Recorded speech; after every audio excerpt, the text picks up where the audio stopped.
Hello दोस्तों, नमस्कार। एक बार फिर से आपका स्वागत है। आज पढ़ रहे हैं राजस्थान इतिहास का प्रजामंडल आंदोलन के बारे में। हस्तलिखित नोट से आप नए हो चैनल पर तो चैनल को सब्सक्राइब कीजिए, लाइक कीजिए और फॉलो कीजिए। और बहुत ही कम समय में राजस्थान प्रजामंडल हस्तलिखित नोट्स नए जिलों के आधार पर पढ़ने शुरू करते हैं। राजस्थान में प्रजामंडल की भूमिका क्या थी, क्या थे प्रजामंडल, उसके बारे में जानकारी प्राप्त करते हैं। तो प्रजामंडल का अर्थ क्या होता है कि प्रजा के द्वारा बनाए गए मंडल। कारण बनाने का कारण क्या था? तो रियासतों में कुशासन स्थापित हो गया था, इसलिए प्रजामंडल जरूरी हो गया था। उद्देश्य ये था कि उत्तरदायी सरकार जो कि जनता के प्रति उत्तरदायी हो, इसलिए प्रजामंडल की स्थापना करना बहुत ही जरूरी हो गया था। प्रजामंडल की शुरुआत के बारे में पूछे तो कहाँ से शुरुआत हुई थी? बहुत बार प्रश्न पूछा जाता है। अधिवेशन, प्रजामंडल की शुरुआत के लिए कौन सा अधिवेशन उत्तरदायी था? तो हरिपुरा अधिवेशन उत्तरदायी था। इसी प्रकार पूछ सकते हैं कि प्रजामंडल की शुरुआत के लिए कौन सी सभा उत्तरदायी थी, कौन सा संघ उत्तरदायी था, कौन सा परिषद उत्तरदायी था? तो सभा की बात करें तो राजपूताना मध्य भारत सभा थी। संघ की बात करें तो राजस्थान सेवा संघ थी। परिषद की बात करें तो अखिल भारतीय देशी राज्य लोक परिषद से प्रजामंडल की शुरुआत मानी जाती है। बात करते हैं राजपूताना मध्य भारत सभा।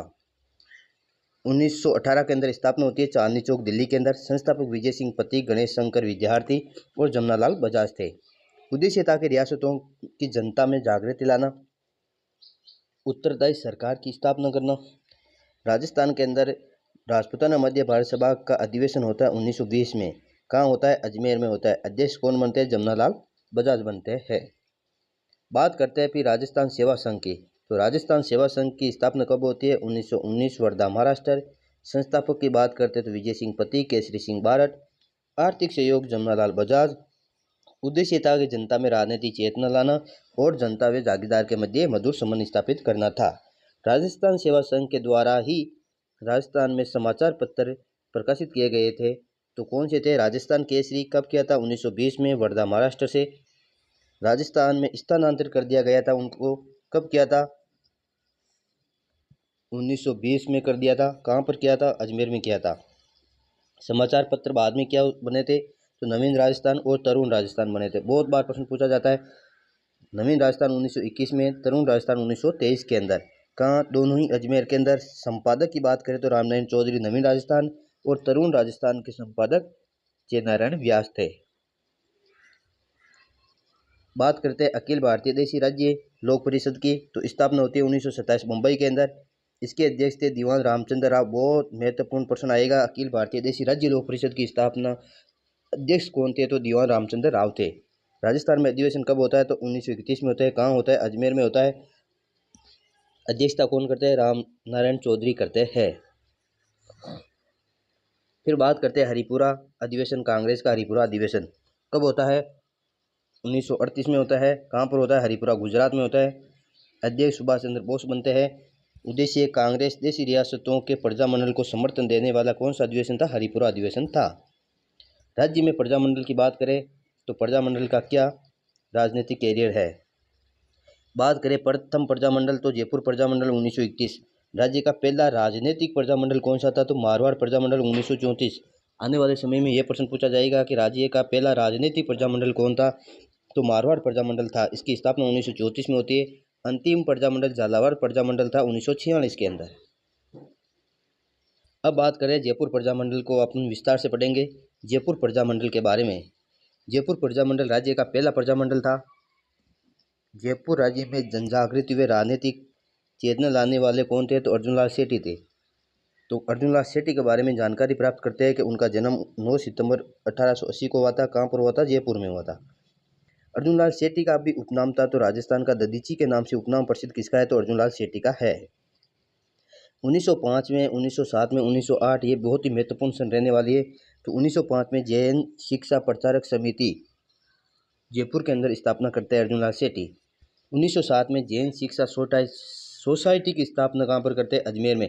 जैन शिक्षा प्रचारक समिति जयपुर, जैन वर्धमान पाठशाला जयपुर में। लेकिन बाद के अंदर क्रांतिकारी शिक्षा के अंदर परिवर्तित हो जाती है जैन वर्धमान पाठशाला।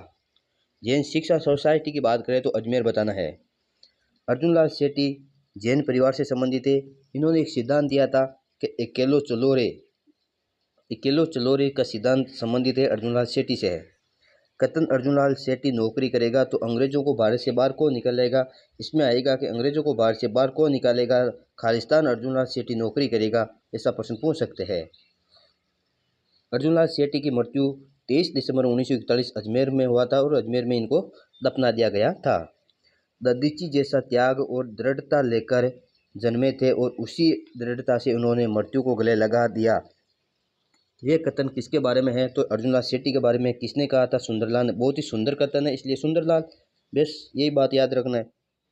हिंदी राजभाषा आंदोलन, हिंदी भाषा को बढ़ावा देने के लिए कब? 1922 में ठाकुर कल्याण सिंह व श्यामलाल वर्मा के द्वारा 1942 के अंदर जयपुर समाचार पत्र निकाला था श्यामलाल वर्मा ने। 1926 में अनाज निकासी आंदोलन, जयपुर में अकाल की स्थिति हो गई थी इसलिए। 1927 के अंदर चरखा संघ जयपुर की स्थापना होती है, इसके संस्थापक जमनालाल बजाज थे। 1925 के अंदर चरखा संघ अजमेर में होता है। जन्म 1889 कांसी का बाग सीकर के अंदर होता है इनका, राजस्थान का भामाशाह के नाम से, गांधी जी के 5वें पुत्र के नाम से और गुलाम नंबर 4 के नाम से प्रसिद्ध कौन है? जमनालाल बजाज है। बात करें 5 अप्रैल 1931 को तो मोती दिवस मनाया जाता है। मोतीलाल तेजावत को रिहा कराने के लिए मोती दिवस मनाया जाता है जयपुर प्रजा मंडल के अंदर। जयपुर प्रजा मंडल का गठन स्थापना 1931 में, गठनकर्ता कपूरचंद पाटनी थे। पुनर्गठन हुआ था 1936-37 के अंदर, जिसके अध्यक्ष जमनालाल बजाज थे, उपाध्यक्ष चिरंजीलाल मिश्र थे, सचिव हीरालाल शास्त्री थे। जयपुर प्रजा मंडल का प्रथम अधिवेशन कब होता है तो 8 मई 1938 जयपुर में होता है, जिसकी अध्यक्षता जमनालाल बजाज करते हैं। विलय की बात करें तो शेखावटी किसान सभा का विलय 1938 के अंदर हो जाता है जयपुर प्रजा मंडल के अंदर।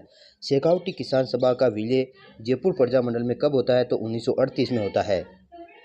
जयपुर सरकार के द्वारा 1939 के अंदर प्रजा मंडल व जमनालाल बजाज के जयपुर प्रवेश पर रोक लगा दी जाती है। जमनालाल बजाज पर जयपुर प्रजा मंडल रोक लगा दी जाती है 1939 के अंदर।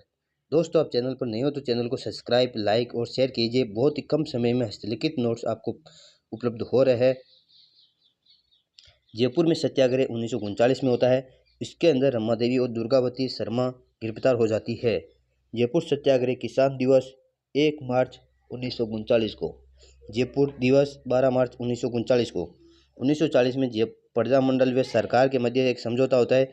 जयपुर प्रजा मंडल को मान्यता व मंजूरी मिलती है। जयपुर प्रजा मंडल के अध्यक्ष उस समय हीरालाल शास्त्री बनते हैं। हीरालाल शास्त्री जी के बारे में बात करते हैं तो जन्म 1899 जोबनेर जयपुर में होता है। इनका गीत तथा सुपनु आयो रे गीत संबंध किसे हीरालाल शास्त्री से है। लोकप्रिय गीत कौन सा? पढ़ले प्रतीक्षा नमो नमे था। पुस्तक या आत्मकथा की बात करते हैं तो प्रत्यक्ष जीवन शास्त्र था। संस्था की बात करते हैं तो इन्होंने जीवन कुटीर नामक संस्था की थी, जो वर्तमान में वन स्थली विद्यापीठ टोंक के अंदर स्थापित है, वन स्थली के नाम से।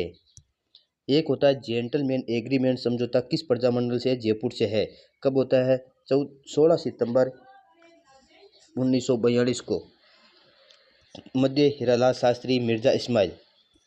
जयपुर प्रजा मंडल भारत छोड़ो आंदोलन में भाग नहीं लेगा, ये बात कही थी। आज़ाद मोर्चा का गठन होता है। कब होता है? 1942 में होता है। गठन हरिश्चंद्र थे। अन्य सदस्य रामकरण जोशी और दौलतमल भंडारी थे। जयपुर भारत छोड़ो आंदोलन में शामिल होगा, यह बात किसने कही थी? आज़ाद मोर्चा ने कही थी, जिसके गठनकर्ता हरिश्चंद्र थे। बात करें 1944 जयपुर प्रजा मंडल की अध्यक्षता जानकी देवी बजाज करते हैं। यह महत्वपूर्ण रहेगा। जानकी देवी बजाज जयपुर प्रजा मंडल की अध्यक्षता कब करते हैं तो 1944 में करते हैं। 1945 में पंडित नेहरू की सलाह पर आज़ाद मोर्चे का गठन प्रजा मंडल में कर दिया गया था। आज़ाद मोर्चे का गठन फिर पंडित जवाहरलाल नेहरू की सलाह पर किया गया था। 1946 में जयपुर के प्रधानमंत्री के.एम. मुंशी ने उत्तरदायी शासन की घोषणा की थी और जयपुर प्रजा मंडल के अध्यक्ष देवी शंकर तिवारी थे। उस समय समाचार पत्र लोकवाणी था। फिर बात करते हैं अगला प्रजा मंडल, बूंदी प्रजा मंडल। बूंदी प्रजा मंडल की स्थापना होती है 1931 को। कांतिलाल जैन इसके संस्थापक है। अन्य सदस्य ऋषिदत्त मेहता, नित्यानंद मेहता थे। बूंदी राज्य लोक परिषद की स्थापना 1944 में होती है ऋषिदत्त मेहता के नेतृत्व के अंदर। दोस्तों, आप चैनल पर नहीं हो तो चैनल को सब्सक्राइब कीजिए। आज अपन जयपुर और बूंदी प्रजा मंडल को कंप्लीट कर लिया है। बहुत ही शानदार आपके लिए हस्तलिखित नोट्स है। चैनल पर नहीं हो तो चैनल को सब्सक्राइब कीजिए। आपका दिन मंगलमय एवं शुभ हो। धन्यवाद दोस्तों।